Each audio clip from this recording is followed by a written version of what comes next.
সকাল 9:30 ধ্বংসস্তূপের নিচ থেকে এভাবেই ভেসে আসছে বেঁচে থাকা হতভাগ্য অনেকের আর্তনাদ।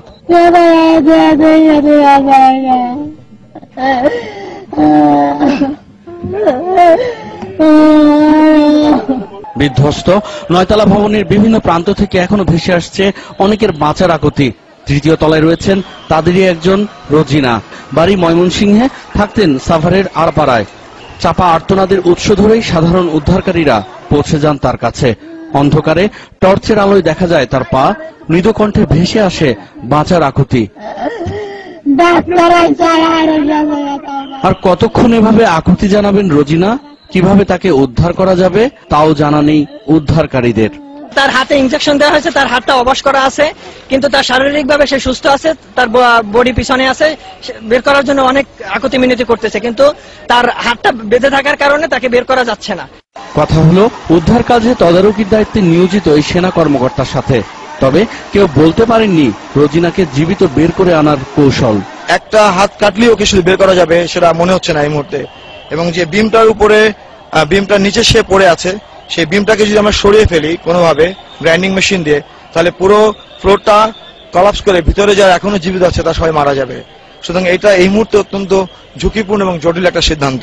রোজিনাকে বের করতে গেলে যে তাকে কেটে বের করতে হবে, আর যদি থেমে যায় প্রাণের স্পন্দন তবে আরো পরে লাশ হিসেবে উদ্ধার করা হবে, তাও ধ্বংসস্তূপ অপসারণের পর।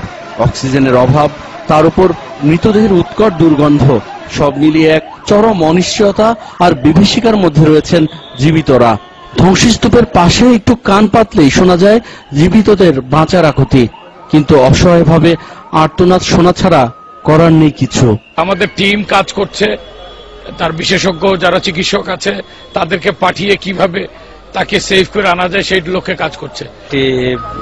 গার্মেন্টস কর্মী যিনি মহিলা আটকা পড়ে আছেন, উনি আমাদের কাছে নিজেকে উদ্ধার করার জন্য আমাদের কাছে আবেদন জানাচ্ছেন।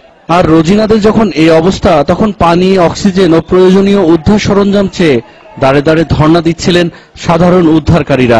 জীবিত বেশি আছে এখনো, তা ওখানে অক্সিজেন দিলে সবগুলো লোক আমরা বাঁচাতে পারি। যন্ত্রপাতি, আমাদের যন্ত্র, আমরা যেটা দিয়ে কাজ করবো, উদ্ধার করবো, সেগুলো আমাদেরকে সহযোগিতা করেন। এক পর্যায়ে তাৎক্ষণিক হাতে লেখা ফেস্টুন নিয়ে এভাবেই ধ্বংসস্তূপের সামনে দাঁড়িয়ে যান সাধারণ উদ্ধারকারীরা। কিন্তু আর কতক্ষণ এভাবে বাঁচার আকুতি জানাবেন চাপা পড়া জীবিতরা?